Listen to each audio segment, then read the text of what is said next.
তুমি কি তোমার বাবা মাকে প্রাউড ফিল করাইতে চাও না ম্যান?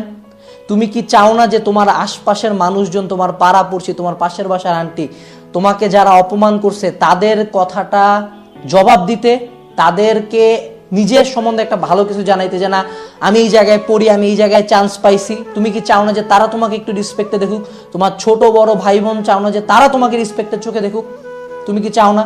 তুমি কি চাও না যে তোমার ফ্রেন্ড সার্কেলে তুমি একটা ভালো পজিশন হোল্ড করো? তুমি কি চাও না যে তোমার বন্ধুরা, তোমরা সবাই মিলে একটা ভালো জায়গায় পড়ো?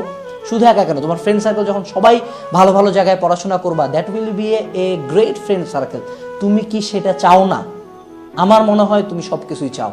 এবং তুমি কি চাও না যে ভালো একটা ফিউচার কাজ ভার্সিটি তোমার ফিউচারে একটা রোল প্লে করবে? একান্ত তুমি ভার্সিটি উড়াই দিতে পারবা না। You need a great varsity to reach a certain level. হ্যাঁ, যে কোনো জায়গা থেকে রিচ করা যায়, বাট আমি একটা ভালো জায়গা থেকে স্টার্ট করলে অবশ্যই আমার ফিনিশিংটাও ভালো হবে।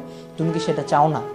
তো তোমার এই অ্যাডমিশন সিজনে 3 মাস বা 4 মাস আল্লাহ তোমাকে দেয় বাংলাদেশের মতো একটা জায়গায় নিজের পরিচয়টা চেঞ্জ করার জন্য, নিজের পাসটা পরিবর্তন করার জন্য।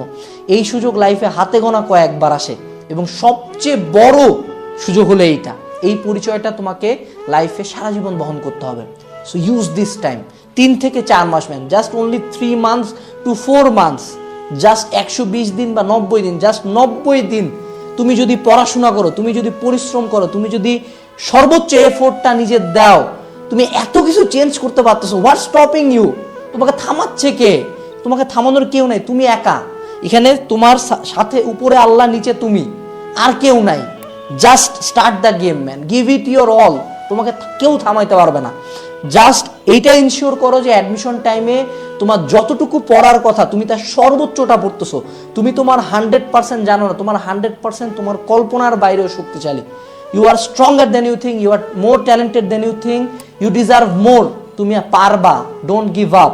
জার্নিটা খুব টাফ হবে, এই 3 মাস খুব টাফ, কিন্তু দেখতে দেখতেই চলে যাবে। সো 3 মাস পরে যদি কোনোদিন নিজেকে আয়নায় দেখো, 2টা অবস্থা হতে পারে। 1, তুমি তোমার অবস্থানে স্যাটিসফাইড হবা, 2, খুবই ডিসস্যাটিসফাইড হবা। ওই একটা কথা আছে না যে the bill of regret is higher than the bill of pain. মানে তুমি পেইন থেকে যতটুকু না রিগ্রেট কষ্ট পাবা, তোমার যদি রিগ্রেট থাকে যে আল্লাহ, আফসোস থাকে যে ইস আমি যদি আরেকটু পড়তাম, সেটা কিন্তু আরো বেশি। সো এরকম কোনো যাতে আফসোস না থাকে। যদি 3 মাস শেষে আয়নার সামনে দাঁড়ায় চান্স নাও পাই, যাতে নিজের দিকে তাকিয়ে বলবে তোর মনে, তোর ব্রেনে, তোর শরীরে যত শক্তি ছিল তুই তো সব দিছিস, তার চান্স পাইস না, তোর মনে কোনো আফসোস নাই, তখন কিন্তু কখনো খারাপ লাগবে না, তখন কিন্তু সুইসাইডাল থিঙ্কিং আসবে না। বাট যদি তুমি তোমার সর্বোচ্চটা না দাও, এই গিল্টটা মনের মধ্যে আজীবন থাকবে। Don't be guilty, don't be guilty. Guilt খুবই খারাপ একটা অনুভূতি, আমি চাই না তোমরা কেউ এটা পাও। সো যারা আমার চ্যানেলে আসো, যারা আমার ভিডিও দেখতেছো, give it your all man, give it the best shot of your life. তোমার লাইফের সর্বোচ্চ পরিশ্রমটা 3 মাস দাও, সর্বোচ্চ পরিশ্রমটা 4 মাস দাও।